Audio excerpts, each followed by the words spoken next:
Disabling two-factor authentication on Amazon can help simplify your login process. Follow these steps to turn off this security feature. Step 1. Sign into your Amazon account.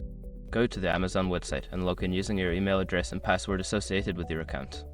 Step 2. Access your account settings. Once logged in, hover over the Accounts and Lists menu at the top right corner of the page. Click on your account from the drop-down menu. Step 3. Navigate to Login and Security. In the Your Account section, find and click on Login and Security to access your security settings. Step 4. Edit two-step verification settings. Look for the option labeled Two-Step Verification 2SV Settings. Click on the Edit button next to it to manage your two-factor authentication settings.